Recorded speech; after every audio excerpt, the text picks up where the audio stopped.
program on Intervention to Durable Recovery, The Power of Family, will be presented by Debra and Jeff Jay. Debra and Jeff are best-selling authors, popular speakers, and highly experienced clinicians. Their best-selling book, Love First, A Family's Guide to Intervention, has helped thousands of families to help their loved one initiate recovery.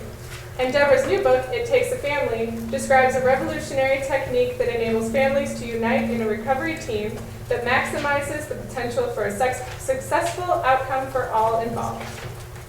Jeff's recent book, Navigating Grace, recounts a gripping journey through perilous ocean waters and through his own soul to find hope and serenity. Jeff and Debra have a national private practice that provides clinical services and training, including intervention and structured family recovery. Please join me in welcoming Debra and Jeff. The most important thing is my name's Jeff and I'm an alcoholic and drug addict. And this past October 4th, I celebrated 36 years clean and sober. Which is remarkable because I've been sleeping under bushes in the city parks, homeless and penniless out in California. I've been hitchhiking back and forth across the country for years, just an absolute madman. And I'm not here to give you a whole long story, but I am here to say that if it hadn't been for a loving family intervention and a family that did not give up on me year in and year out, I would have never made it into the hospital and into the treatment that I needed to save my life. So I'm a big believer in intervention, both personally and professionally. If people had waited for me to hit bottom, I had actually been on the bottom for quite a long time and it wasn't having the desired effect. You know, I was bleeding from both ends. I had a bleeding ulcer, a bleeding colon, transient neuropathy of the legs, and I still didn't think that I had an alcohol or drug problem. I just thought I had a little cash flow problem. And if I could get another 50 bucks together, everything would be great. Which is pretty normal, actually. So like I say, if it hadn't been for my family doing the intervention and getting me into treatment, I don't think I would have survived. So with that, I'm going to go into my part of the talk, which is on intervention, and then Debra will be talking about structured family recovery. And I'm just going to be giving you an overview. I'm going to talk for about 45 minutes, and then Debra will take over and do her part. So let's see what we've got here. Okay, so we're going to talk about a new paradigm that goes, using the power of family, going from active addiction to durable recovery, long-lasting sobriety, and keeping family involved in the whole process. Because we don't want just, ideally, of course, we want to get the addict into treatment and into recovery. Great, fabulous, wonderful. What about if the family stays the same? What about if we don't undo that, if we don't dismantle that enabling system? Not too good. Ideally, we want both the addicted person and the family getting into recovery at the same time, working their AA program here, working their Al-Anon program here, getting everybody working the steps with a sponsor and a home group and a service commitment and all that stuff. That's where you get a good result. That's where you get a better result than just having the addict in treatment and getting well. Because if that environment doesn't change, because oftentimes we wind up going back to family and we're connected to them no matter what. If they're not getting well, we can turn things upside down. So the old paradigm was, you gotta wait till they hit bottom. There's nothing you can do. Just gotta wait till they hit bottom. How do you think that is sounding to all the people that lost a loved one to opiates this year? Their bottom had no bounce. I would like to suggest that we can't wait for people to hit bottom anymore. If you're doing a good Love First style intervention, that's a method, which I'm going to talk about, of raising the bottom to right now, which is what we need to do. We really can't afford to wait.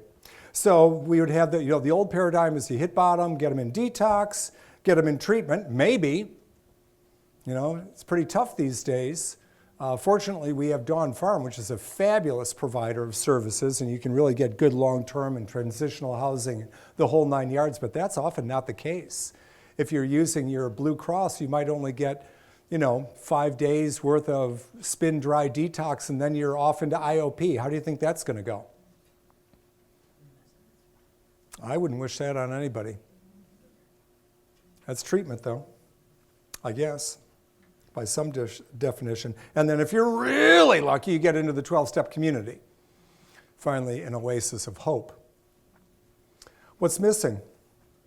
Well, the disease is in control. We're waiting around for the disease. Okay, is he going to hit bottom? How's he going to do when he hits bottom? Does he die? Does he, we're kind of leaving it all to the disease. We're just standing back and, okay, nothing we can do. I don't think so. Treatment is only for the patient. Don't like that model. Oh yeah, we got a little family program and stuff like that, but it's not enough. We work really, really, really, really hard to get our addicted loved ones, like moi, into AA and doing what they're supposed to do and everything else. Do we work that hard to get the family into Al-Anon? Haven't really had a good method for that. You can detox the alcoholic. How do you detox the chief enabler? It's harder. But it's harder and it takes longer. You can detox the biggest, baddest heroin addict in Michigan in, 5 to 7 days. Not that they're going to be feeling great, but you know what I mean? You're not going to be able to do that with the chief enabler. And a lot of people want to throw out that old terminology, but it works for me. It's clear enough. There's insufficient support, and recovery is frankly unlikely unless you're lucky enough to get into a long-term program like Dawn Farm that can really offer a lot of support. Most programs do not offer that much support. So what can we do differently? Well, we can activate the power of family from the get-go by doing a good structured family intervention where we're going to bring everybody together, and I'll tell you how we do that, by having better and longer treatment, by having structured family recovery where we really make sure that those family members get into a good, solid 12-step program of recovery with a sponsor and a home group, working the steps, doing the thing, just like we're asking our addicted loved one to do. Why would we as family do less? In some ways, we've been affected even more because we were pretty much sober for the whole ride to the bottom. Because when the alcoholic or addict is going on their cruise to the bottom, the family's going right along with them. Only they're awake. I really wasn't awake. It was years later I realized what I'd put my family through. Jeez. It's awful. Years of it. I'm hitchhiking around trying to outdo the life of Jack Kerouac. They're dying. So, intervention. We don't wait for the disease. We want to use that power of connection. Boy, is this important. It's not just mom and dad sitting in the kitchen going, you better stop drinking. Doesn't work. Right? But there is a way that does work if we use a method to organize and focus the power of love and concern through the greater family system and the friends. I'll tell you something. This might sound a little weird. My cocaine dealer told me I had a drinking problem. He did his own little one-man intervention in a car one day. He was giving me a ride. He's like, Jeff, I got to talk to you about something. I'm like, what? And he's talking to me about my drinking. The truth is that, the friends that we involve in an intervention do not have to be angels. They don't have to be in recovery themselves. Many times people can see, even people who are actively drinking and drugging can see that a guy like me is on a much different course. I'm not even making any attempt to be functional. Oh, I might be making an attempt, but I'm not doing too well. And everybody can see it. And anybody who cares about me doesn't want to see me die. It happened more than once that people who were guilty of partying too much for me pulled me aside and said, you know, there's no shame in asking for help, Jeff. But they never did it together. They never did it with my brother, my sister, my mom, my dad, my aunt, my uncle, a few friends, all together, all organized, all knowing what the plan was going to be, with the treatment ready to go and everything else. And that's the difference. It's like a lot of other things in life. Planning and preparation equals success. There's an old saying that luck is where preparation meets opportunity. Preparation means everything, and we can create the opportunity. So, quickly I want to go through these things. You can't help an alcoholic until he wants help. These are the 3 most damaging myths. Can't help an alcoholic addict unless he wants help. If you can't help an addict until he wants help, what will get him to want help? That's a little different question. That's something to think about. How about not paying the rent? Just something to hold in reserve, not something we're going to put up front. Usually not something we even have to say, because the person will have never seen such a well-organized group. Here's something Betty Ford said. She had 2 interventions. She said, I hadn't a clue what an intervention was when I became the focus of one a quarter century ago. I mean, the First Lady of the United States, living in the White House. The first one didn't take. I was angry with both my daughter Susan and Dr. Joe Cruz, who dared to trespass into my home and suggest I had a problem. I rose up on my high horse and threw them out. I try not to think about it too often, as I feel ashamed and embarrassed when I do. But the second intervention had a different ending. Surrounded by the family who loved me, this intervention saved my life. Not only did it save her life and get her into long-lasting, durable recovery, she went on to help tens of thousands of people by founding the Betty Ford Center and really making it more possible for women to come forward and say, using a phrase from today, me too. I have an alcohol problem. I have a pill problem. I have a drug problem. You know, as the First Lady, she made it okay. She broke stigma before we ever knew what stigma was. Treatment won't work if she doesn't want it. Another myth, another thing we tell ourselves. But the truth is, it's not how you get into treatment that counts. It's what happens once you get there. That was true of me. I didn't just magically wake up one day and say, oh yeah, that's a great idea. I'm going to go to a hospital and then I'm going to go to a treatment center. Fabulous. Can't wait. No, I wanted to leave every other day. I mean, it really took me 2 or 3 weeks to settle down and accept that this was what I really needed to do. If people had again pinned it on, you know, that Jeff has to want to do it,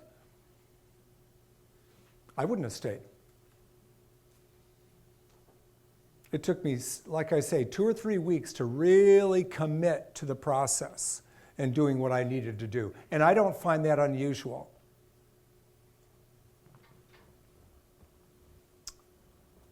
An alcoholic must hit bottom, taking along even the smallest children. And that's true. In families with small children, everybody gets destroyed. You know, you don't think that those 5-year-olds don't know what's going on. That kid there, he knows what's going on. He might not be able to accurately explain it, but he knows things aren't right. And so he's working overtime because the only way he can figure it out is if he was a better kid, maybe mom would stop using. Maybe dad would stop yelling at mom, or whoever it is, whatever the situation is. They put it on themselves.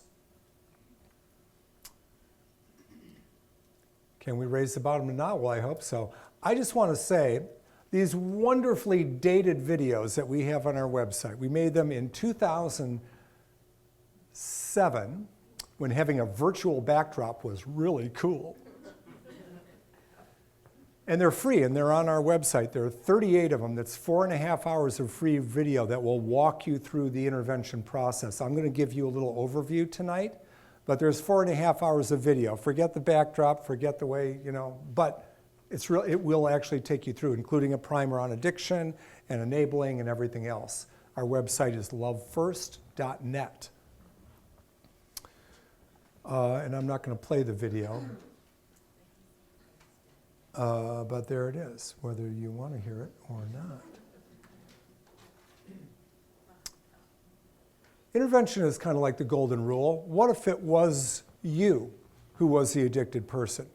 What if you had become one of those accidental addicts after a serious operation or a car accident, and all of a sudden you're addicted to OxyContin and you're out of control? What would you want your friends and family to do? Would you want them to sit back and wait until you hit bottom? Till you lost your job?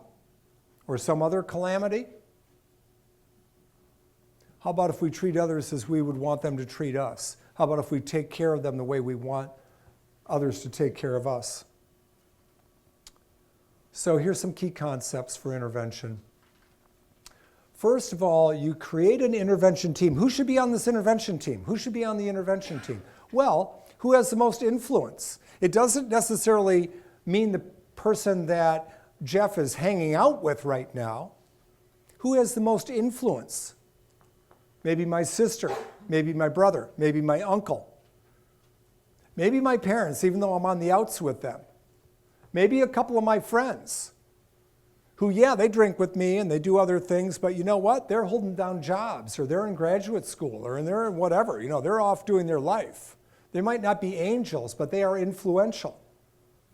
Maybe my old swimming coach. Who's influential? That's who we want on the intervention team. We want to pick up the phone and get people together and talk. Because at the end of the day, we need the support to turn that enabling system, and every addict has an enabling system. I don't care if your family is blown to pieces. You don't have a quote-unquote family the way we think about family. Family is whoever you can drink coffee with in your pajamas. That's your family. Okay? That's my kind of makeshift definition of family.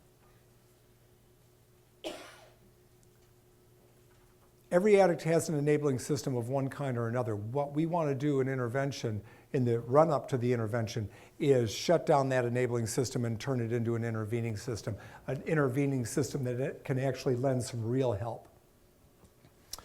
So the intervention team will ultimately become the structured family recovery team, and Debra will talk about that, but let me keep going. So how do you start the team? First, get the meeting. I remember years ago in the early 90s, I was doing a big project with Hazelden and Betty Ford Center. This is before they merged. And we actually raised $1 million to do this television show and this publication, this audio-video program. And there was a guy who was helping, lead the charge on raising this money. And he had one rule when we were trying to, line somebody up to see if we could get a little donation out of them. Just get the meeting. You don't have to work everything out in advance. Get the meeting. Get the meeting. Get mom and dad and sister and brother and these friends and maybe the swim coach or whatever. Let's get together and talk. It takes some doing, it takes some phone calls, but people will come. Why? Because they know Jeff is dying. And they're going to be getting together for the funeral anyway. It's time to talk. So get the meeting. You don't have to have all the details worked out. Don't let your perfectionism or your worry or your anxiety stop you from getting that meeting. Let everyone talk about their view of the situation. And let me give you a hint. As you go around the room to have everybody share what they know about what Jeff's doing, start off with somebody who's really got the goods. You know who's really got the goods? My sister. Those damn little sisters know everything. They do. And then maybe the friend who the family isn't too sure about because he drinks too much or uses drugs or whatever. but he's willing to come to try to save my life. Oh boy, he knows too. And after he's heard the sister, he's going to spill it all. And then by the time you get around to my grandfather or my uncle who doesn't know anything, they're just going to say, oh my God, I didn't know any of this. We got to do something. Sign me up. What do we have to do?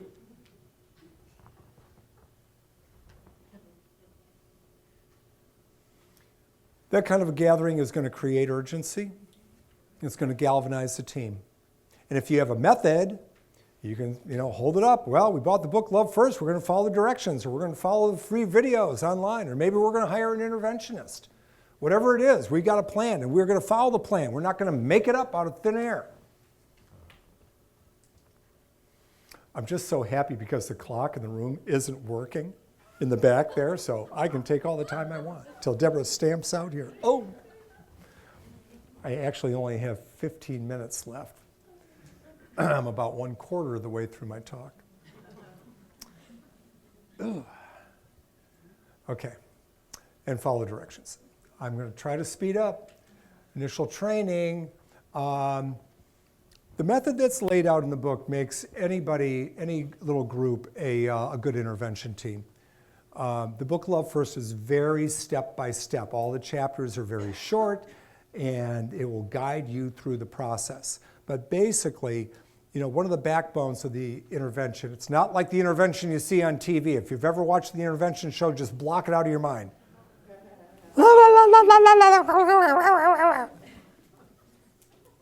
It's like a master class on how not to do an intervention. Okay?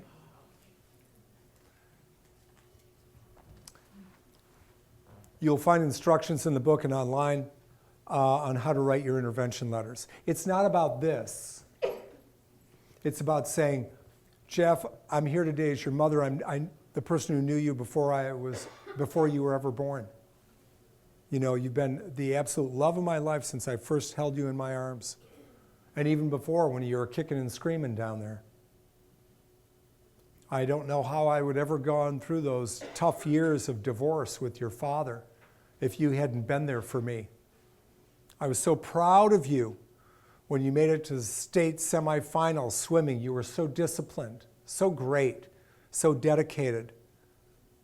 The way you helped your little brother and your little sister through those tough times. I'll never forget that. I don't think our family could have held together without you. This is the exact opposite of what the addicted person is expecting to hear. It's the power of love. It's the power of connection. Why do I care? Why am I intervening? Because you mean so much to me. And every person in turn saying the same thing.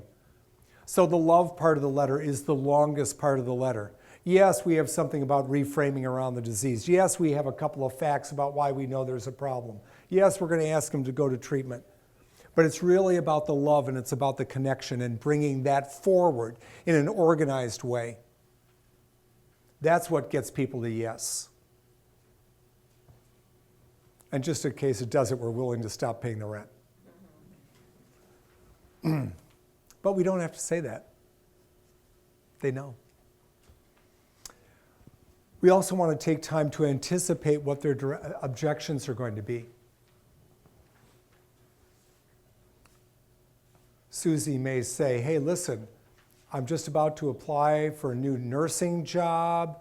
This intervention is a great idea, but I just can't do it. I've got a, yada, yada, yada. And we want to anticipate those objections. So we might have in some of the intervention letters, listen, Susie, we know that you're worried about, getting a new job and so forth. But the truth is that, the last 2 jobs have gone in some measure because of this problem that we're talking about today. And if you agree to get the help that we're talking about, we will make sure that we will maintain the status quo for you until you get out.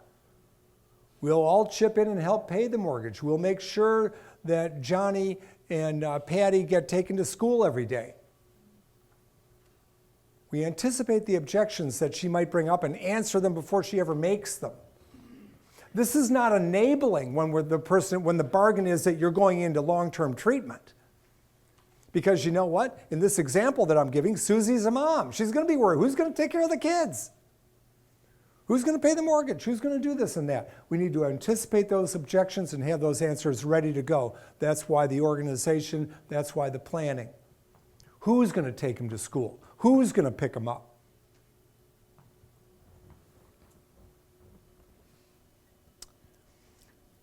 Bottom line consequences, people always have a misunderstanding about this. They think that the bottom line is going to be, and if you don't go, I'm never going to talk to you again. It's the exact opposite. What we're really going to say is, and this is in a separate letter, it's not in the 7-point intervention letter, it's just if the person is digging in and they're not wanting to go and we have to start talking about things, then what we want to say is we want to talk about the ways we may have enabled. Jeff, as your little brother, I got to say, I have not been talking about this with you. I always chicken out. I always sweep it under the rug, and I cover for you. I lie for you. And I just want to say that I'm ashamed of doing that, and I'm not going to do it anymore. I'm not going to lie. I'm not going to pretend this meeting didn't happen today. I'm not going to pretend any of that stuff. And in fact, I'm going to start talking to you more. I'm going to start bugging you. I'm going to ask you to accept the treatment of Dawn Farm that we're talking about today. And I'm going to keep talking to you about it until you accept the help that we're offering you.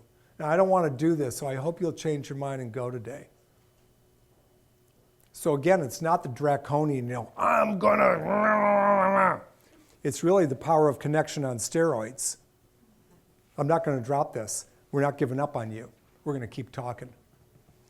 That's one thing as an addict I do not want to hear. And there's a million details. Can't talk about any of that. Strengthening the team. This is all interesting, and I don't have the time to go through it with you. Because I can tell you at 1:15 she's going to appear at the door. Power of the group. We're not going to talk about this either. We've kind of alluded to a little bit of it. The last point here says spiritual wrestling match. An intervention is a little bit like a spiritual wrestling match. Because really, it's not about trying to make some kind of an intellectual proposition. The disease owns the brain. The disease owns the brain, and the addicted person will be kicking out all kinds of reasons why they don't want to go to treatment today. This is where the battleground is. It's the heart. It's a matter of the heart. They know they got a problem. And part of them wants to go, part of them doesn't want to go. This is where we're really going for it. The spiritual wrestling match means that we always stay calm, we always stay in the love. And just like a real wrestling match, if you got one guy who's wrestling another guy, then you got a wrestling match. But if you have 6 guys wrestling one guy, it's not that much of a wrestling match. That's why the power of family, the power of the group is so important. Writing the letters, I gave you a really brief overview of this, and I'm not going to go through it again, but it's the 7-point letter writing process is very easy to follow. You'll find it in the book, you'll find it in the videos. If you're going to do an intervention, follow the directions. Don't make it up. Don't pretend that you know how to do it. I just have to say that. Like, I do not have a green thumb. And if I decided that I was going to get into gardening, it would be a really bad idea for me to just decide that I know how much or how little to water or how to fertilize or anything like that. I don't know any of that. I would need some guidance because it's not like written on the leaves, right? Same thing with intervention. We've honed these techniques. Vern Johnson is the father of modern intervention, started in the 80s. And there's been a lot of refinement in the decades since, and you can be the beneficiary of those refinements. I'm not going to go through the 7-point process, but here it is. And I'm just going to keep hitting buttons. until we get through this, because I think I have 4 minutes. I talked about the love part of the letter, and then there's the reframing. It's a medical problem, not a willpower problem or a character problem, and it needs professional treatment. We're very light on the facts, very, very brief, no judgmental language. We want to make our own commitment that we're going to stick by them. We're going to start doing structured family recovery. We're going to go to Al-Anon. We're going to go to the family program. We're going to do all that. We're going to ask them in a personal and direct way. Now is the time, etc. Like I say, it's all in the book. And now I have 3 minutes. We end with affirmation. It's really important that when you are staging an intervention, especially if you're doing it on your own, but even if you're working with a professional, you're going to have a kind of a long history and training session, then some days will pass, there'll be some letter writing, some back and forth, lining up the treatment, figuring out the job situation, figuring out childcare, all the hundreds of details that we have to look at.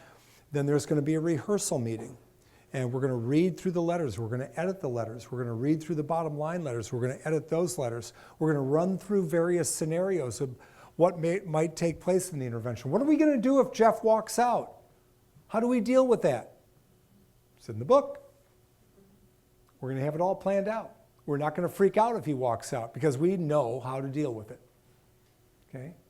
So we're going to run through those scenarios. We're going to make sure that we've got all I's dotted and T's crossed. And then we do the intervention.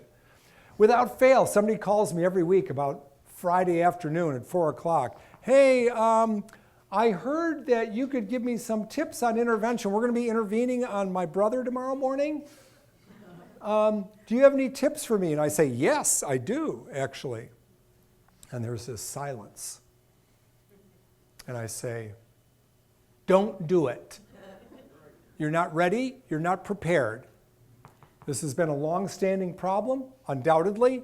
I don't even need to know your story to know that. You need to take time to prepare and do it right. I think I have 1.5 minutes. Oh, I can't talk about that. It's good, though. It's in the book. I already talked about objections. We actually covered that a little bit. This would be amazing if I actually got through this. So you want to think about all these things. And like I say, I mean, plan. You got to have it all ready in advance. Intervention is about love, but it's also about planning. I always tell families, it's a great day. Everybody's very nervous. But this is the day we're going to close the chapter on active addiction and open up the chapter on recovery. So we want to go in with a lot of love. Yeah, Jeff might be a little freaked out. He might be a little angry at first, but we just want to love him up. You know what I mean? Because he's got a big problem, but we got a big solution, and we are all together on it. We're going to get him the detox he needs. We're going to get him the treatment he needs. We're going to take care of the dangling problems out there if he decides to go along with it. And we are going to get into this process as a family. This is how it can really work. What Debra is going to talk to you about is the power of changing then that intervention team immediately upon getting him into treatment. We're going to start the structured family recovery process. So he starts his treatment process, family's going to start the structured family recovery process. And now, we are going to change microphones. This microphone goes on her right side. This one goes on her left side. And I bring up her presentation. Thanks very much.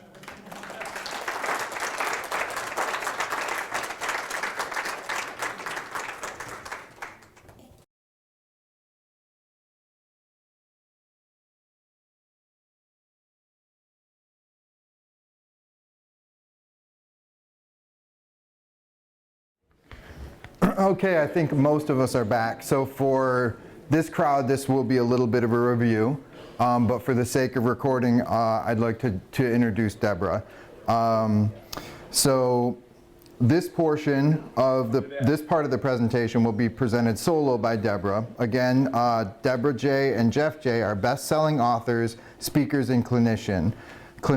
Their book, Love First, A Family's Guide to Intervention, has helped thousands of families to help their loved ones to initiate recovery. And Debra's critically acclaimed most recent book, It Takes a Family, is helping families come together to form a recovery team that maximizes the potential for a successful outcome for all involved. Jeff and Debra Jay have a national private practice that provides clinical services, training, and also includes intervention and structured family recovery services. So please help me welcome Debra Jay. Thank you.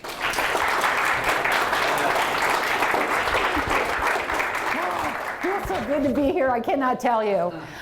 So I really want to thank all of you, and for the fact that Jeff is down in Costa Rica with a relapsed heroin addict. You got Jeff anyway, it worked out. And I want to tell you, because you guys have been so great. You know, we always do book signings, and I don't have books for every one of you, but those of you who have a burning desire to have the books, don't be shy. I'm going to give them away tonight. So, you know, until they run out. So please do that. So we're going to talk, Jeff talked to you about intervention, right, just now. And I am going to talk to you about something called structured family recovery.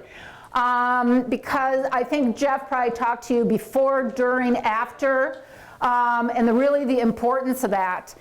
This book, just like Love First, is written for families. It's used by professionals, but it is written specifically for families, and that's what we're going to be looking at.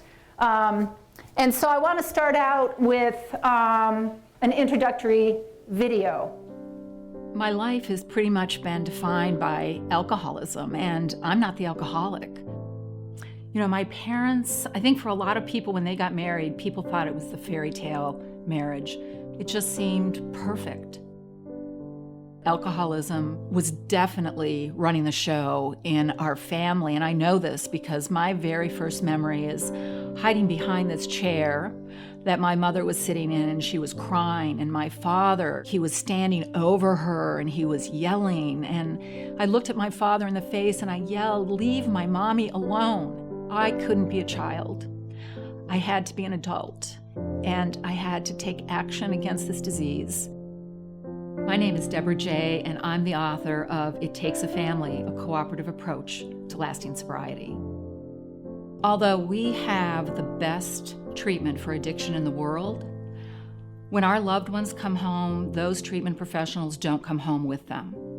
And it's not news to anybody that the relapse rate is really high, because this is a chronic illness and it needs to be managed through a program of recovery. And so often alcoholics and addicts aren't able to do that. They fall short.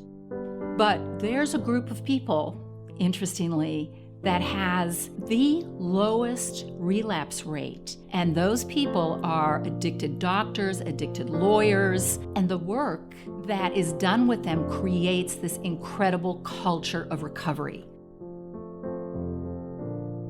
We started doing it in our own private practice, and it was astonishing. Families came together in the most powerful way. And then I went to Hazelden Publishing and I talked to them about it. I said, "This is really astonishing." And they said, you know, yeah, write a book. And in It Takes a Family, I looked at all that and I created this framework. It creates this culture of recovery using the entire family that could change everything. I think the thing today, though, that breaks my heart the most, and certainly having grown up as a family member with alcoholism, is how often still today people believe that they have to let the alcoholic hit bottom. But nobody says to the family, guess what? When you're alcoholic, when your addict hits bottom, you hit bottom too. The solution for the alcoholic can never be the undoing of the family. I mean, some families they're so afraid of even asking the addict anything. They'll even whisper to me, they're like, you know, are we allowed to ask if she's going to meetings? You know, what can we do? What can we not do? Because as a family, they're terrified of this whole experience called recovery. It Takes a Family, what it does, first of all, is it gives families back the hope, number one. But then, and this is key, this is what's really important, it takes the hope and it puts it into action. But not only do the relapse rates drop dramatically, but families start to come together again. I'd like to read an excerpt from the book, and this is the introductory chapter, which is titled, "We Come Home Together."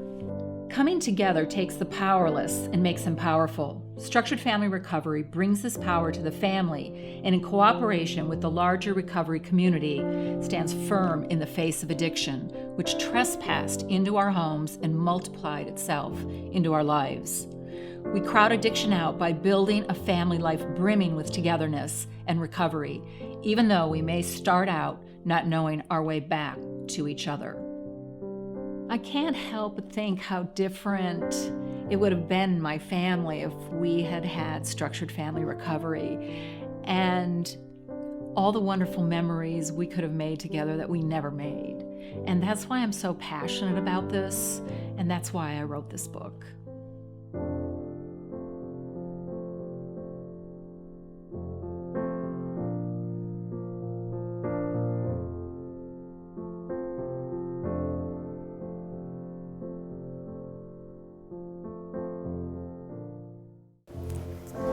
So I just want to say that this video was created by Adam Wright, and if you go on the Dawn Farm website, you will see the videos he did for Dawn Farm. They're just phenomenal, and I really suggest you do that. He's a real talent. So as we move forward talking about this, I want to bring up two concepts for you. The first one being value ethics, and the second one being role ethics, because these are really important to structured family recovery. Value ethics asks the question, who am I? Who am I, right? What kind of person am I?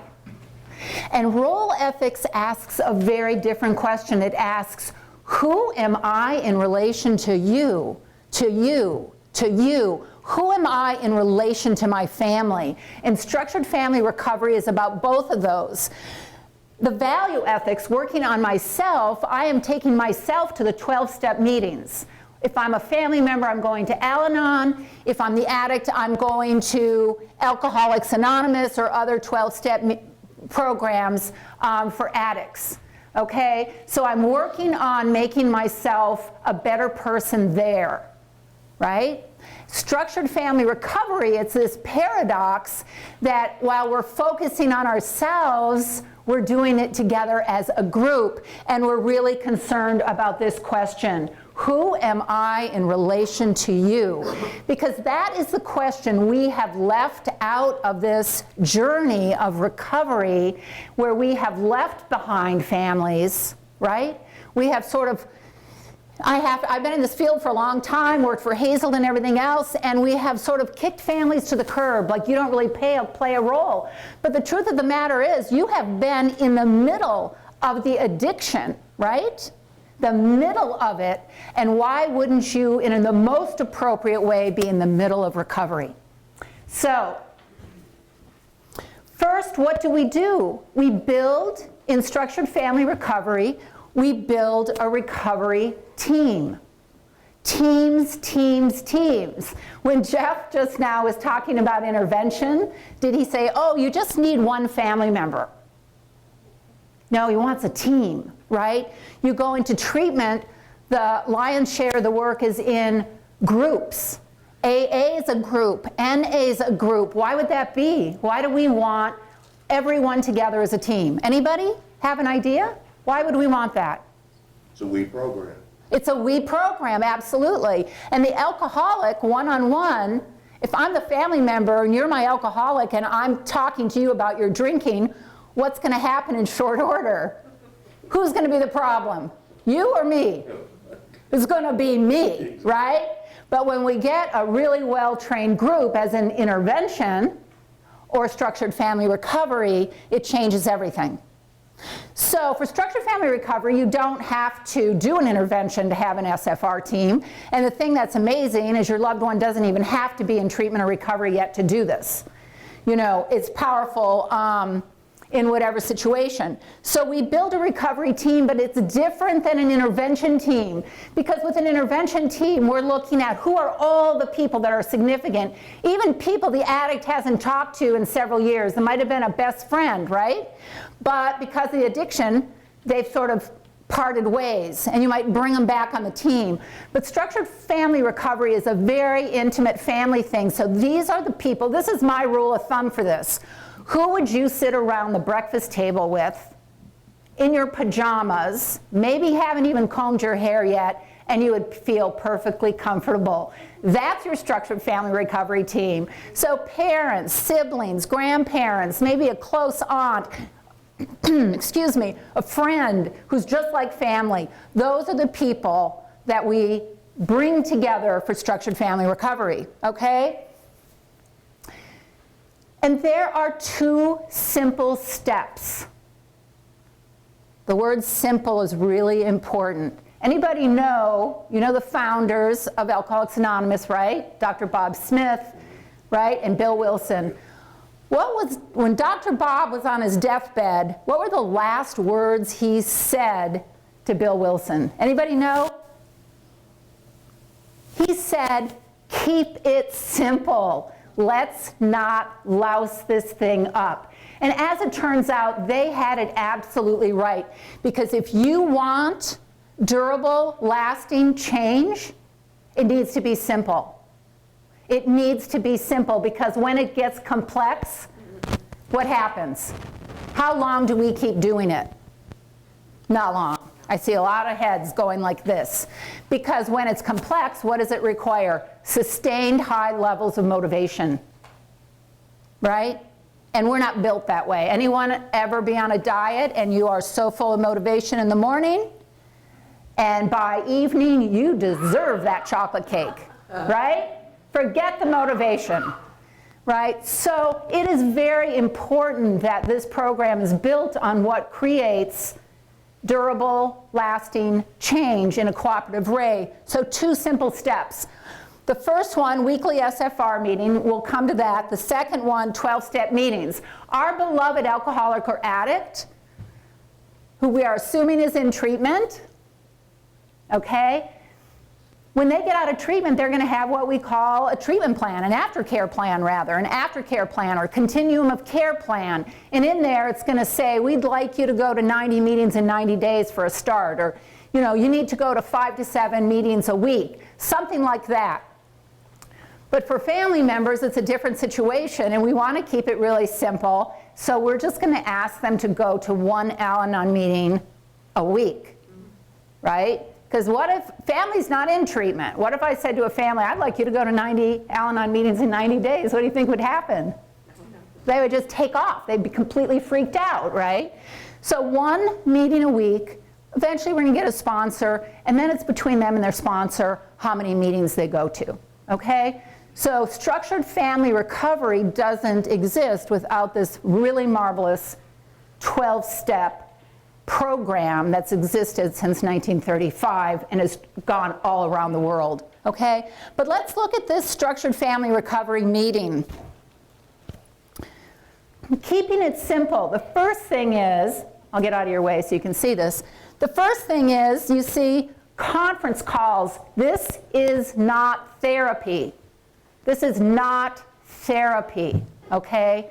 And it is done on conference calls because, first of all, with families, are they all typically living in the same neighborhood or town? Not anymore. So very key people, you could be living in Michigan and your sister you're so close to is living in Los Angeles or Chicago or Miami Beach.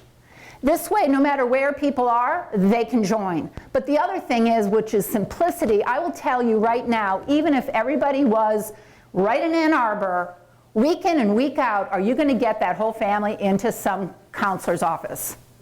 No, you're not. Maybe week 1, maybe week 2, week 3, there's somebody who can't make it. But because this is all on conference call, what ends up happening, I mean, everybody's got a phone, you dial in, and you don't have to get childcare, you don't have to get all dressed up, you don't have to put makeup on, you don't have to go through rush hour. You know, you can have a cold in bed, you can still be on, you can be on vacation, you can still be on the call, and it makes it very, very doable. And then it's 1 hour a week. Starts on time, ends on time. Why? That's simple. If it never ends on time, everybody that gets on is like, I never know when this is going to end, right? So it starts on time, ends on time. Simple. Has a very simple format. When you look at the book, it looks really fat, like, oh my gosh, I'll never read this thing. But the truth of the matter is, in the back, it's got an entire year of structured family recovery team meetings, okay? Same format. So those of you who already go to Al-Anon, or those of you who are in AA, when you go to Al-Anon or you go to AA, do you have a pretty good idea what's going to happen at that meeting? Is it the same week in and week out, the format? Right? You always know what to expect. You feel comfortable. It's simple. It's simple. So that's really, really key. And the thing that's great is the team members focus on themselves. They learn very quickly to focus on themselves. And you know, addicts don't like focusing on themselves, active addicts, right? When I worked for Hazelden inpatient treatment, and people came into treatment, oh, the hardest thing was to get them to focus on themselves. They didn't want to look at the train wreck of their life. So they wanted to focus on anything else, and their favorite topic is whom? Their family, right?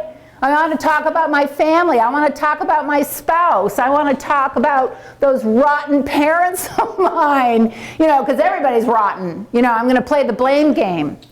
So in treatment, that addict is learning over and over again. In AA or NA, over and over again, focus on yourself.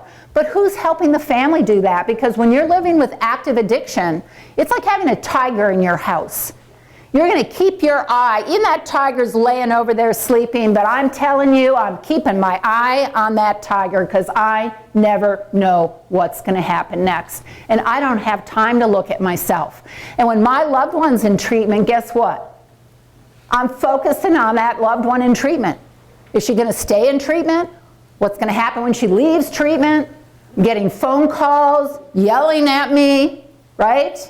All sorts of stuff is going on. With structured family recovery, the family learns, it's not even like we're telling them, you know, this is how you focus on yourself. The process takes care of it. The process of structured family recovery forces people in an effortless way to look at themselves, and families get the hang of it really fast, and guess what? They really like it because suddenly things start becoming more manageable, okay? So, I already said that structured family recovery is not therapy. Let me talk to you about why that is. When you go into therapy, anybody in this room who's ever had therapy, I've had therapy as an adult child of an alcoholic. Do you go in and talk about good things? No. No. You don't. You're talking about all the bad things that happened, correct? Now, if I have this family group and we start talking about all the bad things that happened, is Debra going to be talking about how she was maybe not the nicest person? No. I'm going to talk about why you weren't the nicest person, right? I'm going to talk about why you weren't the nicest person. And what's going to happen to that family? What do you think? Pardon me? Tears them apart. Absolutely, it's going to tear them apart. You know, if the addict, once they're on and they get on, they're like, I'm off this call, right? And it's going to fall apart. So we don't do therapy, okay? We want to stay in the positive brain. And let me tell you, neuroscience has really, you know, just so fascinating. But one of the things neuroscientists say is, when something negative happens to us, the brain lights up much more brightly, and those memories are extremely lasting because the brain's #1 job is to do what? It is to keep us alive, right? And that goes way, way back to early man, you know, because we have to remember what cave the bear lives in, right? We have to remember what cave the bear lives in. So This family's been living with so much negativity that that brain has been lighting up like crazy. With structured family recovery, we don't want to add to that. We want to move everyone into positive brain. Neuroscientists say for every negative, you need 5 positives to counteract it. Okay? We want to move this family not looking, you know, in the past, because where are you going to do that? You're going to use the 12 steps to focus on yourself, right? And clean up the mess. Clean up your side of the street. There's a place you can do that. Work in your program. But when we come to the family, we want the positive brain. We're only going one way, and it's recovery, and it's positive. Okay? So, the positive brain. Families start structured family recovery first. Why might that be? Well, there's a few reasons. One, they need to set a positive social norm for the addict. And that means they need to go through their own thing about, why do I need to go to Al-Anon? I don't know, it's my problem. You know, his drinking never really, you know, it never really affected me. I'm his sister. For the last 15 years, I've been living in another state, right? But I can hear the same thing from somebody who's been sleeping in the same bed with that alcoholic for the last 20 years. You know, I'm not affected because I can't see myself. I don't know how I'm affected. And I believe that, right? And that kind of denial, I used to try to educate people out of that. I don't do it anymore because I realized all you need to do is get people to move their feet, and in moving their feet, they have an experience and they realize things are starting to change and get better. Okay? So they begin first because we want a positive social norm. If they're like questioning going to meetings, what's the addict going to do? Any good addict would do. Right? You're shaking your head. They're going to be like, I don't need to go to AA. Negative social norm. We need a positive social norm. And I will tell you something. When the family's going to meetings and they're focusing on themselves, they're not talking, you're my addict, okay? They're not talking about the addict to the addict, only about themselves. That rocks that addict's boat, right? That rocks their boat. And when I first started this, I wasn't sure how the alcoholics and addicts would feel about this, but you know what? I think they love it the most. Because guess what? All of a sudden, they're not the fish out of water. All of a sudden, the whole family, the most people that they love the most, are speaking the language of recovery. They are walking the walk of recovery. And they're doing it as a family. It's incredibly powerful. Incredibly powerful. Okay? So usually what we want to do is first week is why Al-Anon. Okay? You'll see how the meetings work. Second week, we just have to get to it. Now, this is not like this isn't therapy, remember. This is not therapy. So we want to get people into Al-Anon. Next week, we're talking about anger, and the week after that, resentment. Because families on the outside typically will show you helplessness. On the inside, what's the real emotion? Anger. So we aren't doing therapy, but we're learning and talking about anger, and we're starting with step 1, okay? And those aren't areas I want the addict on, because no matter what, even if you're talking about yourself, that's going to sting. So we bring the addict on week 4, which is forgiveness. And we're all talking about ourselves, not each other, okay? So, Anna, will you come up? I'm going to have Anna Byberg. Everybody know Anna? From Spera, Don Farm, does great work. Hi. So Anna is going to be my sister. And she's going to be my drug-addicted sister. Is that all right with you? Yes. And I am bitchy sister. Any of you ever know bitchy sister? Maybe you were bitchy sister, right? So she's active in her addiction, and this is me. You're going to kill mom and dad. I am so furious with you, what you are doing to them, and all their money they're spending on you. Their retirement, they do not have this money, right? Mm-hmm. How does that make you feel? Bad. Bad. Even though we're role playing, it must feel bad, It right? does feel bad. It feels bad. I want to swear at you, but Yeah. we're being recorded. We're so being I won't. recorded. So see, even though we're role playing, right? And even though she isn't, you know, my addicted sister, it's already making her feel horrible, and she's mad at me. Division, division. I'm all about division. Sure, the addiction's about division, but as a sister, I'm all about division too. But let's say then she goes to treatment, okay? And I do nothing. And she gets out of treatment, and I get a call from our mother who says, oh, guess what? Anna's coming for Thanksgiving. What? What? Are you kidding me? You know, I'm not coming then because you know what? She lies. If you trust her, forget it. Boom. Right? Because nothing has changed with me. Even if she's done fabulous work, nothing has changed with me. Or maybe I'm not screaming, but I refuse to see her and I refuse to talk to her. I was at a gratitude meeting, AA gratitude meeting. A fellow got up, this was a few years ago. He said, you know, I've been in recovery for 12 years and I have a lot of gratitude, but my family still doesn't talk to me. 12 years, okay? But now what if something else happened? Anna's in treatment. Our family finds out about structured family recovery and we start doing structured family recovery. And we bring her in on her 4th week in treatment on the forgiveness meeting, right? And now we're doing structured family recovery. Let's say she's at Don Farm. Let's say she's there for 60, 90 days. And the whole time we're doing structured family recovery, and every week she gets on the call with us. She comes home, it's a whole different thing. Because Bitchy sister, first of all of a sudden had to go to her own meetings. Bitchy sister all of a sudden had to get a sponsor, right? All those things she knows she has to get. And she's all of a sudden realizing, oh my gosh, this is not easy. I can't believe I have to do this, right? But she's coming out and she's got to start with 90 and 90. So what ends up happening is there's this incredible empathy, but let's say neither of us have a sponsor. She's out, I've been going to meetings, everybody else on our team has sponsors. Anna and I do not have sponsors. So I say to her, I go, you know, there's this woman in Al-Anon who's really got what I want. Every time I go to walk up to her to ask her to be my sponsor, I freak out and I turn around and I leave because I'm too afraid. And she says to me, The same thing, yeah. I'm freaked out.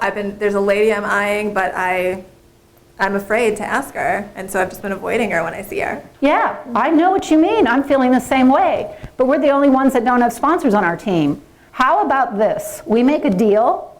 We both get sponsors this week. I don't know, man. It's scary. It's scary, but I don't want Bitchy sister to one-up me, so I'm going to be like, okay, like I'm going to do it. That's right, and that's exactly right, that healthy. So we're gonna pinky swear, right? We pinky swear, and neither of us wants the other one to one-up us, right? You see how that works? That's human nature. Thank you, Anna. Yeah, so nice to see you. Thank you. So you get this idea how it changes things, how we see things differently, and this magical thing happens. So let me give you a story about a family, and this family, mother's 59 years old. She's has been addicted to pain medication, opiate pain medication, for 2 decades. Then they live in Florida. Then, you know, the pill mills get shut down because she's been shopping docks for quite a while. And now she can't get enough. Now she's buying, upper middle class family, she's buying them on the street. Can't always get them. They're really expensive. You know, sometimes she's paying up to $80 for 1 pill. So what does she do? Heroin, because it's cheap. So now we have a 59-year-old mother and grandmother, by the way, who owns her own business. Okay, upper middle class, she's shooting heroin. She'd had previous treatments, never stayed sober for more than a month when she got out. Family learns, she goes into treatment again, family learns about structured family recovery and they start doing it. And she is in treatment for 10 months, okay? 10 months. Things were really, really bad. And the whole family starts going to meetings, but one son, he won't go to meetings. He won't attend structured family recovery. And time goes by, and he's more and more uncomfortable because he's outside of the group, you see? Everybody else is doing it in the family but him. So he finally joins. He finally goes to Al-Anon. He finds this meeting. He absolutely loves it. And he says, after being in structured family recovery for quite some time, this family did it for almost 2 years. And mom stayed sober and still sober today. And he said, you know what? It used to be, we were standing outside of the recovery circle, pointing in and judging my mother, who couldn't stay sober, pointing in and judging her. But he said, now we stepped in the recovery circle and we're all holding hands and doing it together. And I thought that was so beautiful, especially with his initial resistance. Okay? So, this is what it looks like. So in the book, this is week 31. So I'm going forward to month number 8, okay? And you see what the topic is. The topic is what? Progress. Progress, okay? And there's an opening, and the opening, anybody that's been in treatment or has done group therapy, there are group expectations that you read every single beginning of every single group. And with those, so our opening is also the expectations for this group, and there's 7 of them. So every single week, every member knows what the expectations are, how to handle themselves. The loved one in treatment, when they join, they're kind of way ahead of the family at this point, as you can imagine, because of all the treatment they've had. But the family member doesn't know these things, so I'm just going to give you a couple examples, like our team meetings are confidential. They don't know that if we don't tell them, but every week we hear it. Round robin, they take turns reading these, round robin. We are bound not to disclose what is said here to non-participating family members, friends, or other persons. Observing confidentiality, we create an atmosphere of trust and safety. Trust and safety. Because trust is missing, isn't it? If we don't talk about that, family member could be on a call on speakerphone and the next door neighbor's over. Or they're calling someone after, another family member or friend telling them everything that went on. Okay, here's another one. We speak only about ourselves using I statements. We do not use I statements as thinly veiled you statements, right? Family members and addicts are very good at that. We do not tell others how they feel or think or what they should do. By keeping the focus on ourselves, we learn what is within our power to change. Myself. Okay? So there's 7 of them, and we read them every single week so they know. The next, there's a daily reading. Last week in SFR, one member, family member, or the addict, we ask, will you get a reading out of your daily reader, Courage to Change from Al-Anon, daily reflections from AA, whatever it is, on something related to progress. I cannot tell you how seriously they take that. One father, at a meeting, he said, his wife said, they had a bunch of Hazelden meditation books. They had a lot of books. She said he spent 2 hours finding just the right reading for this meeting and for this family. In 2 hours. It's extremely important. Dad reads it, and then Dad shares about why he chose it. Now imagine you're the addict, and you know Dad did that, and how important those words are to Dad. There was a woman in treatment. Her father, self-made guy, wealthy guy, but he started from nothing, poor family. And when she joins the first time, SFR, she's still in treatment. And as it turned out, her dad was doing the daily reading and reflecting on it. And she burst out bawling, the ugly cry, as Oprah would call it, right? And the SFR counselor said, what is wrong? And she said, in my entire life, I have never heard my father speak like that. So powerful, okay? Then we have report, discuss, plan. People take this very seriously. They love this part. And after Dad, then everybody else on the team reflects on his reading, okay?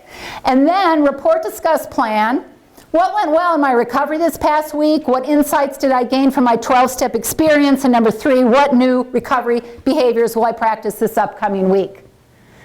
Okay, what went well? Well, Anna and I are going to be telling, we have a sponsor, right? Little celebration on that one. That's a biggie, right? What insights did I gain from my 12-step experience? When I'm sharing that, all the rest of my team gets to hear my insights from my Al-Anon meeting or my AA meeting, right? So it grows everything. It grows everything.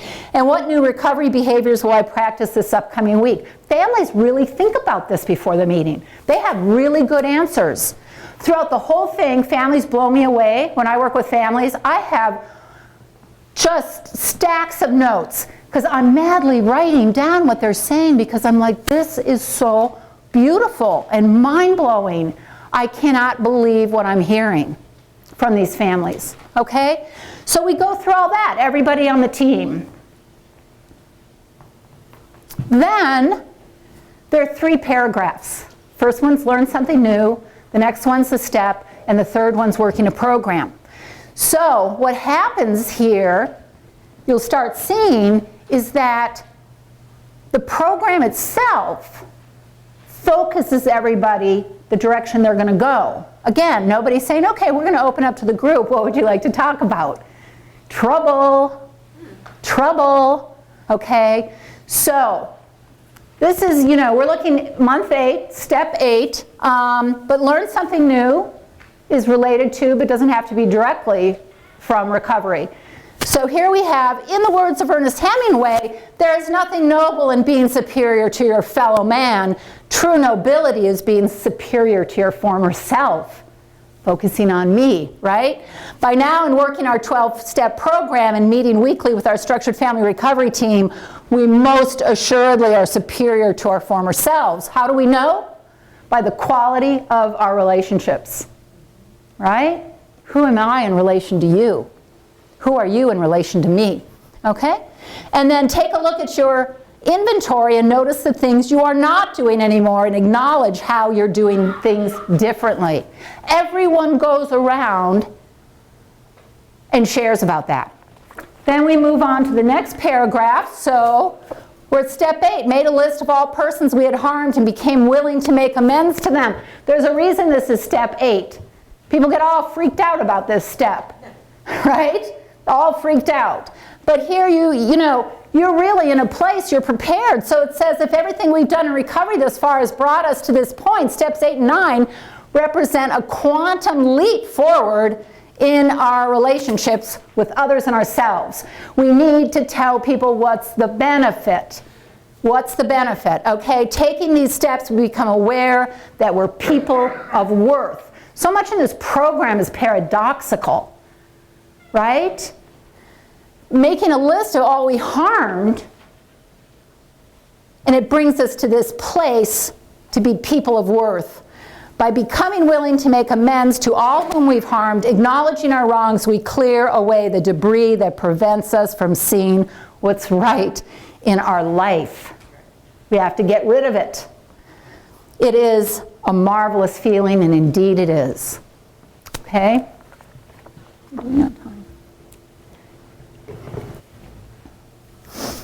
Then we go to working a recovery program. This is really important, and when I wrote the book and I devised all this, we were doing it for several years before there was a book, because people have to understand going to meeting isn't working a program. It's part of a program. There are a lot of people that go to meetings, do nothing else, and they relapse, right? Emotionally, Al-Anon, or with the chemical in AA or NA. So it says we work steps 8 and 9 with our 12-step sponsor. We need guidance on taking these steps so we don't use them in a way that further injures others or ourselves. We also need to help avoiding reluctance to make amends to them all. Right, so you need guidance. And remember, after every single one of these paragraphs, everyone on the team reflects on it. So powerful, what they say. But with the power we've gained from working the previous steps, we are now coming from our better selves. We are prepared to do this. right? We have already brought our best qualities to the world. What are they? From steps 1 through 7. Willingness, thoroughness, courage, honesty, and acceptance. These qualities are all we need to make our list, you see. And then everyone shares about that.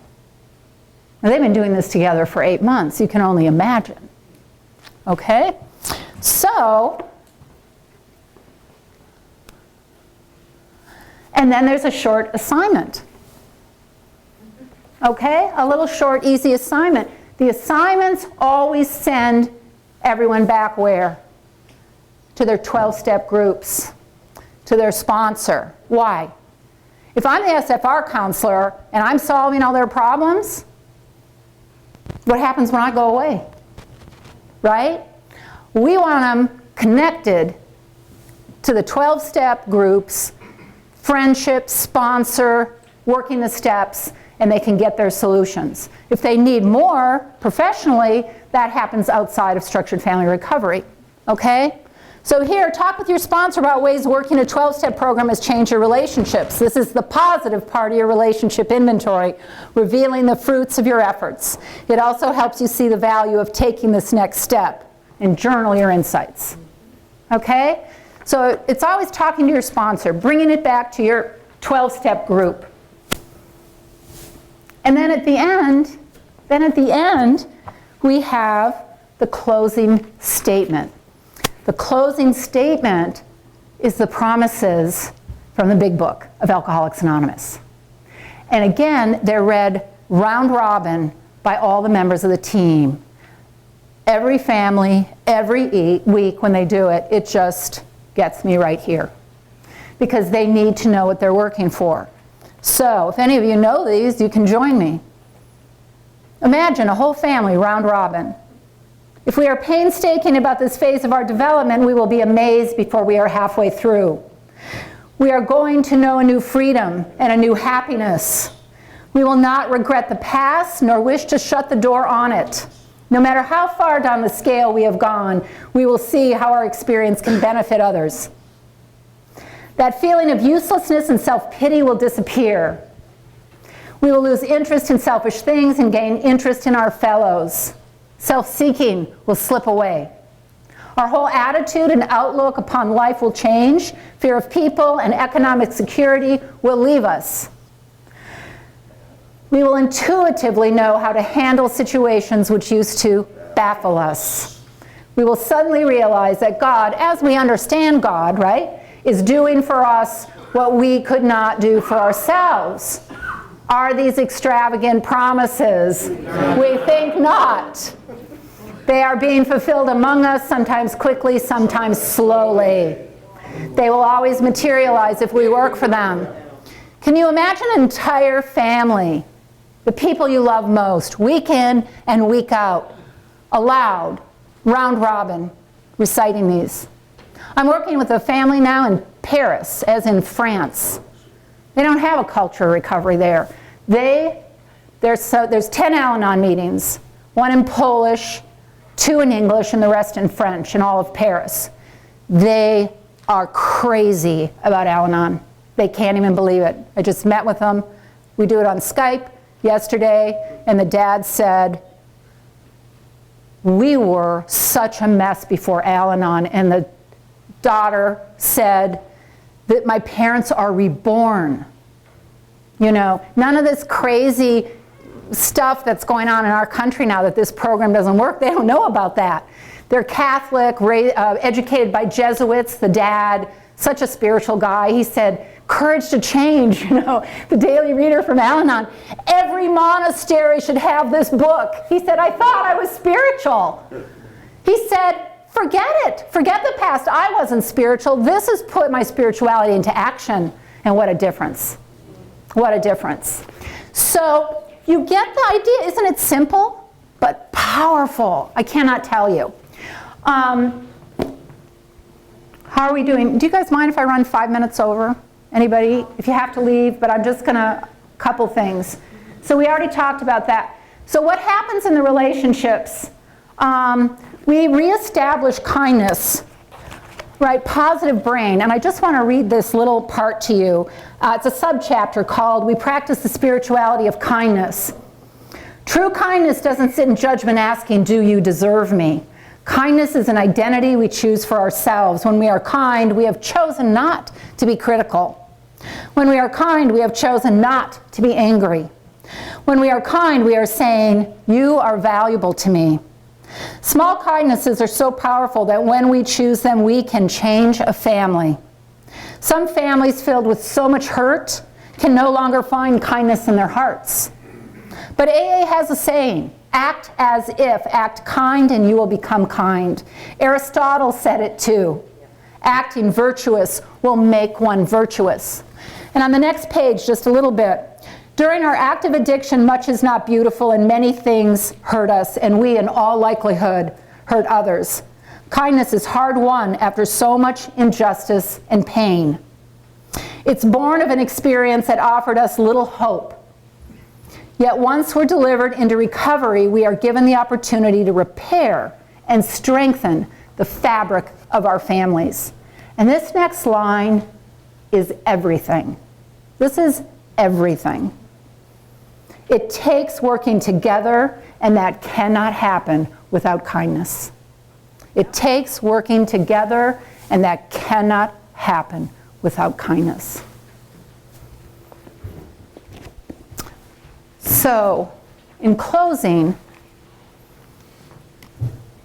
I want to say the family and their beloved alcoholic or addict, they want the same thing. And what do you think that is? Because we talk about sobriety, you know, in treatment, we talk about different therapy modules, modalities, we talk about all sorts of things. But you know what? Families and addicts only go along with this for one reason, because they're looking for something and they think that we're going to help them find it. And this is what they're looking for. Happiness. Isn't that true? That's what we're all looking for. Those of us who are families, those of us who are addicted, we want happiness. Okay? And so if we can find a route that gets us there, that's what means everything. So let's end just looking at what that looks like in a family.